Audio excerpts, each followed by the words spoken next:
Bloodborne pathogens. It's an impressive name, but the meaning behind it is simple, and so are the steps you can take to protect yourself. All it requires is that you know the facts, practice good hygiene, and take a few sensible precautions.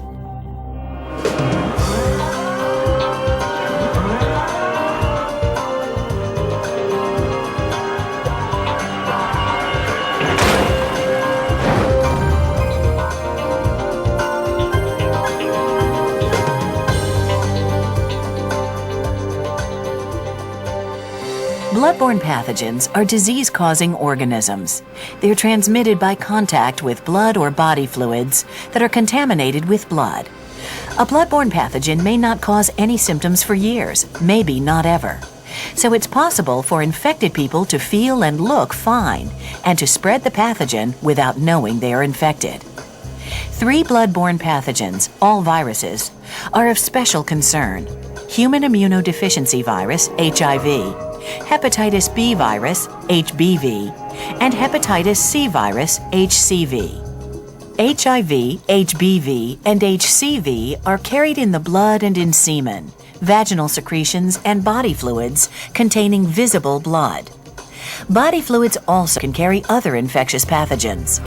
That's why you should treat all blood and body fluids as potentially infectious and take steps to protect yourself.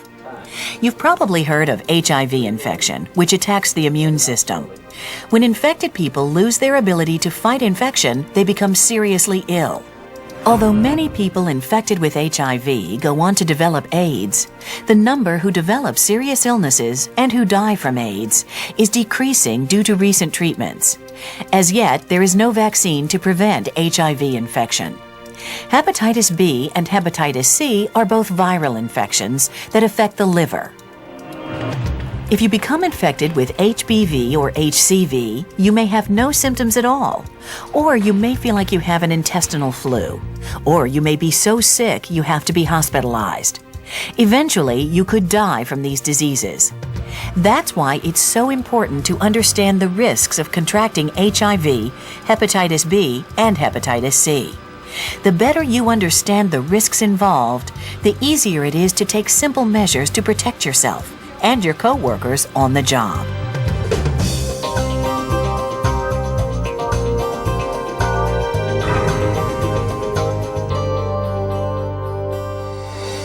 Fortunately, HIV, HBV, and HCV aren't as easy to catch as many other viruses. They aren't spread through the air like cold and flu germs, so you won't get them from working alongside someone who is infected, from touching, or even from a kiss on the cheek. And you don't have to worry about catching these viruses from eating utensils, water fountains, gym equipment, swimming pools, or mosquitoes. HIV, hepatitis B, and hepatitis C are primarily spread by 3 types of body fluids: blood, vaginal secretions, and semen. These viruses can also be passed from pregnant women to their unborn infants. But to actually get one of these diseases, the virus must get inside your body. This most commonly happens during sex with an infected partner, or when intravenous drug users share needles that are contaminated. Because of the way HIV, HBV, and HCV are spread, you aren't likely to get them during the normal course of the workday, but it could happen in unusual circumstances. Suppose you're helping an injured coworker and you get infected blood or other potentially infectious material on your skin. If your skin has open sores, nicks, or cuts, you could be infected. Or suppose you come across broken glass or a needle that is contaminated with blood from an infected person. If you puncture your skin with the object, you could be infected. Normally, your skin acts as a protective barrier to keep viruses out. But even tiny breaks or cracks in the skin from common conditions like dermatitis, acne, or cuts and scratches can be doorways for HIV, HBV, or HCV to enter your body. A virus can also get inside your body if contaminated blood or other potentially infectious materials splash into your eyes, nose, or mouth.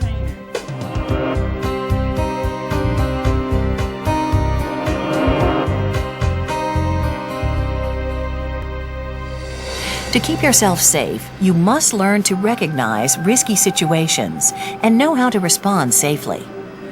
These risky situations generally fall into 3 areas: accidents and other injuries, cleanup after accidents, and routine janitorial and maintenance activities.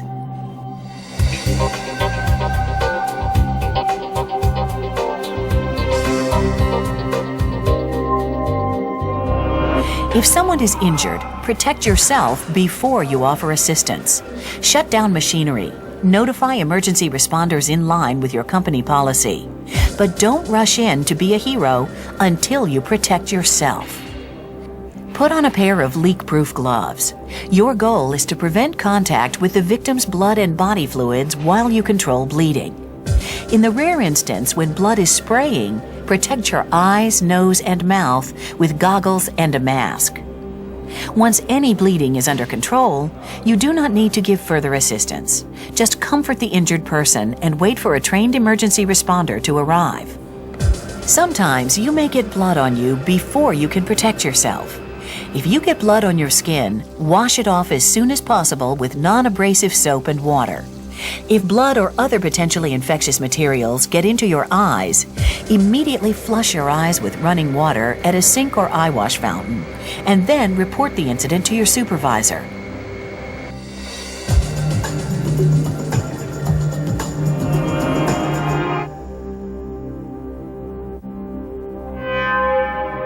Once the accident victim is cared for, the emergency is over.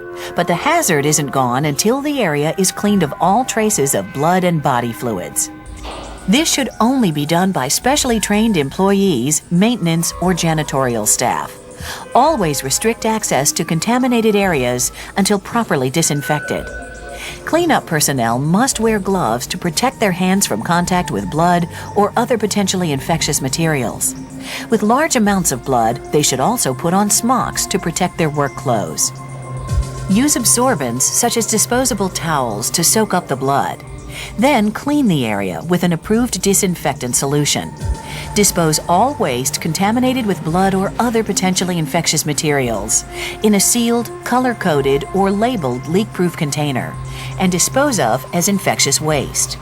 After you finish cleaning, immediately disinfect the mop and other non-disposable cleaning equipment. Otherwise, you might spread viruses to other areas of the company.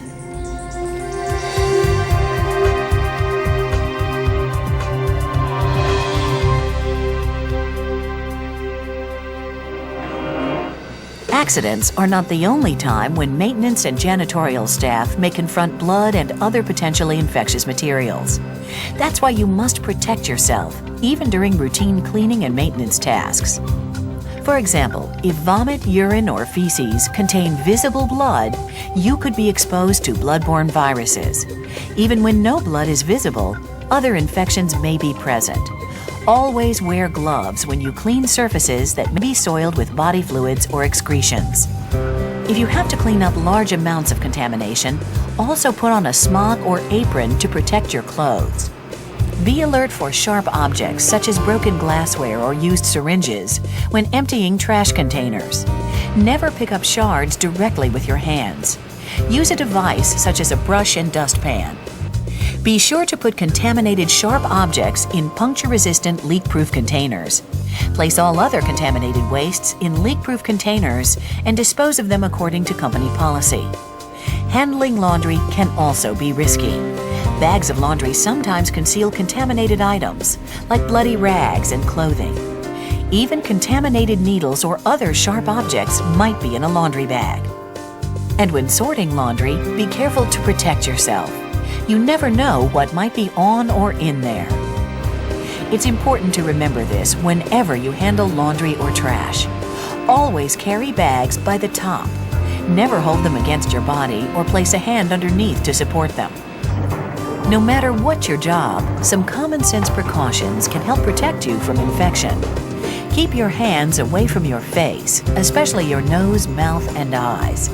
Remove any protective clothing and wash your hands before you eat, drink, smoke, apply cosmetics or lip balms, or handle contact lenses. Hand washing is one of your best defenses against spreading infection, including HPV, HCV, and HIV. always wash your hands with soap and water after contact with blood or body fluids, even if you wore gloves. Be sure to also wash them at the end of your shift and after you remove your work gloves. Be sure you know what to do in an emergency before an emergency occurs. Find out whether your company has trained emergency personnel and know how to contact them. Never take unnecessary risks. In an emergency, shut off machinery, sound the alarm, and do whatever you must to save a life. But don't touch blood or body fluids without wearing gloves. Use a pocket mask to administer mouth-to-mouth resuscitation. Plan ahead to protect yourself from blood and body fluids. Put on leak-proof gloves before you help injured persons. If blood is spraying, even the goggles and dust masks you use on the job can help keep blood and body fluids out of your eyes, nose, and mouth. If you get blood or body fluids on your gloves, clothes, or shoes, remove them as soon as possible and place them in a sealed bag. Next, wash exposed skin with non-abrasive soap and water. Then find out from your supervisor what your company's policy is for decontaminating or disposing of contaminated items. Never clean up blood or body fluids unless you are trained to do so. Then be sure to follow your company's policies to the letter.